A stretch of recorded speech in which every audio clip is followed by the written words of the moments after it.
What is up, everyone? So I have finished the last video I was doing. I finished Too Hot to Handle. Oh my gosh, there's just so many in my head.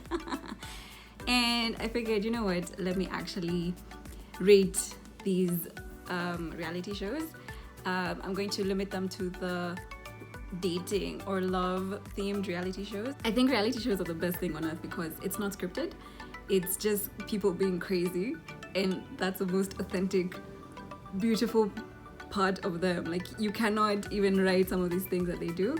And the ones I'll be rating today, in no particular order, are Love is Blind on Netflix, Too Hot to Handle, The Circle, all of them, like US, UK, US, France, Brazil, Love Island, all of them, including Australia and UK in the winter edition, and Bachelor in Paradise. So those 5, and I'm going to put them in order. So I'll start from the bottom, and my bottom one is, oh gosh, I was wearing earphones the whole time. you know now, okay, now I have them on. So my bottom one is Too Hot to Handle.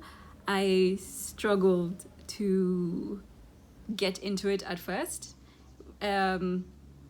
Just because I wasn't really invested in the result of it. I mean, I don't think that, not being able to have sex is such a big deal. Also, like, there was an element of shallowness, which I tend to try to get away from. But then I think the redeeming quality of it was that there was a lot of character growth. There was a lot of self-development. I really related with that area, especially when you see people trying to be better. And these are lessons that I borrowed from myself. So I like that aspect of it, it's more of teaching as opposed to just a challenge.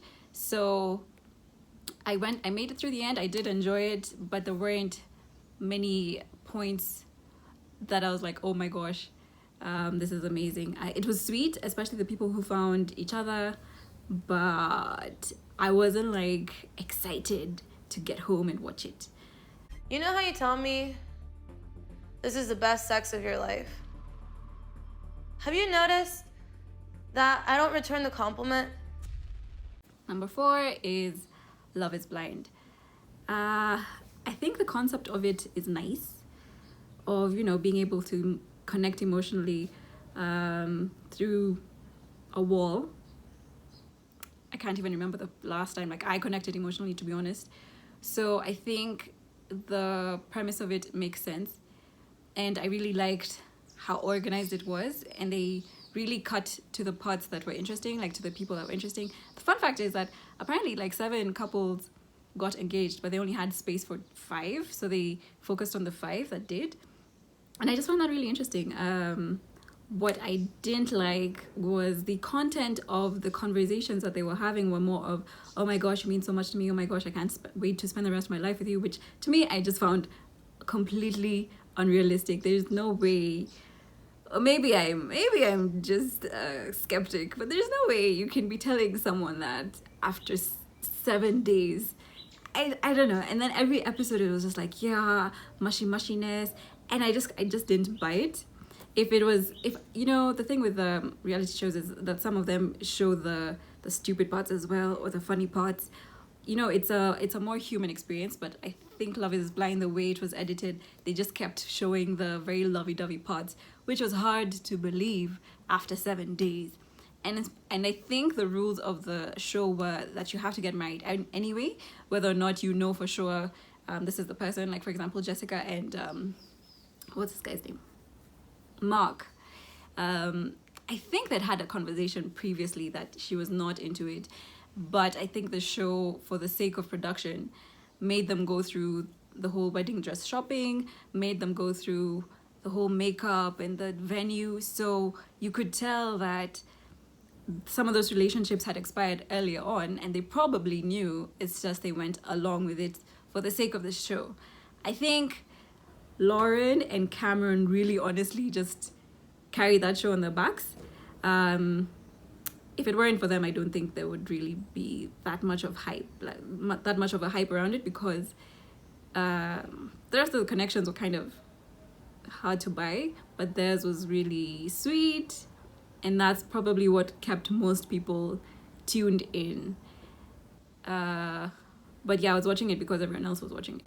Jean's mustache absolutely swept Kaylin off her feet. There's a lot of maintenance that goes into keeping this thing as beautiful as it is. And nothing will ever be the same. So Blake slept with Christina, Blake slept with Kaylin. Is he sleeping with Tayshia? Is he sleeping with Hannah? Did he bang Chris Harrison? Number 3, Bachelor in Paradise.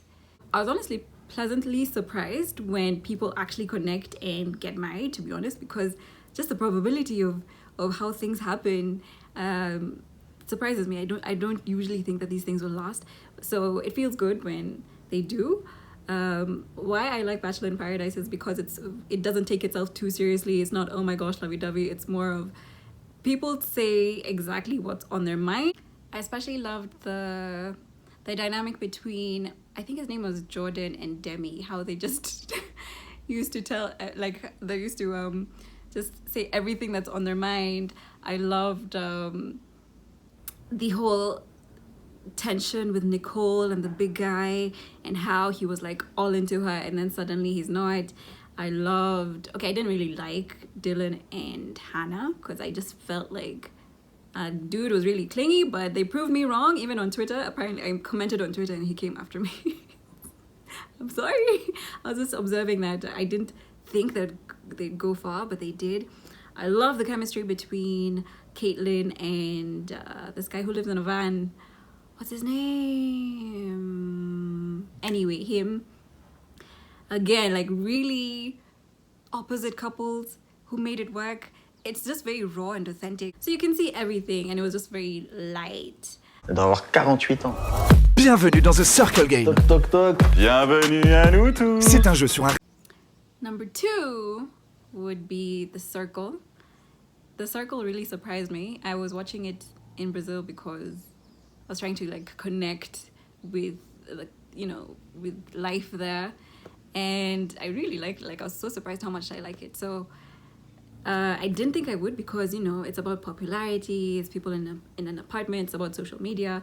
But then the fun part of it was how honest people were all the time. Like these guys were just saying their thoughts. So the tiny things like I want to bake a cake, like people are just crazy in their heads. So the small moments like that are the ones that really sold me on the show. And then you have like people saying LOL when they're texting, but in real life they're just like, oh, I can't do this, people. So that irony just really played out really well, and how everyone was pretending to like each other, but then they say things in the scenes. The Brazil one was fun, but I think the France version had more drama. I realized from there, the French people there was so they hit the nail on the head, man. Like if they had a problem with you, they say it. If they think you're fake, they'll say it like right on the group chats.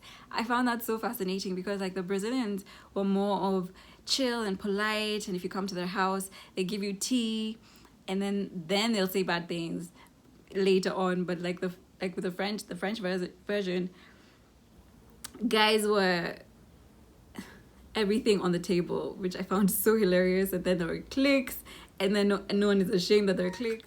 I loved it. So it didn't teach me any lessons though. It didn't teach me that. Actually, no, it did. It taught me that. It taught me that you can never know the formula when it comes to relating with people, because you think, oh, if you're nice, you're going to win, or if you're strategic, you're going to win. You always think that, okay, people are going to like this, but the algorithm of being popular keeps changing, which I found really interesting, that even the most charismatic people can never really can never really understand what's going on. Number 1. Oh shit. Do you like her? I'm having a conversation with No, her. did you like, because Maura just told me. I never said that I like her. I'm not hitting on her, I'm just trying to be You tried to honest tell me with today her. that you like another girl. 2 days! 2 days! What kind of guy asks a girl to be their girlfriend and 2 days later they crack on with a fucking other girl? I'm not. Number 1, obviously now you can like figure it out, is Love Island. Love Island, first of all, has like 4 versions. It has UK, US, Australia, and the winter edition. and obviously different seasons. But Love Island so far has been top-notch entertainment. The best, completely... Should I go from best to worst? Yeah, you know what? The best. I think the best season ever was the 2019 UK version. I've not even tried the US version. I don't think I mean, Bachelor in Paradise, Love Island, blah, same people on an island. But then the UK version has just been top-notch entertainment. 2019 carried it. I really connected with all the characters, and I'm personally invested in their lives. Like, you know how you just go like, how is this person doing? Are they still together? Are they happy? Mora made that show. Obviously the best part of it was Tom's comments, his slip. That guy, it was amazing. If you're going to watch that show for anything else, just watch for that moment. It was brilliant. It was so innocent and beautiful at the same time. I loved the growth of Tommy and Molly-Mae, because at first I was like, oh my gosh, these people are so young, there's no way they're going to keep together, but they just kept getting better and sweeter, and you could see that they really complemented each other. And obviously there was the elephant. I think the elephant just stole everyone's hearts.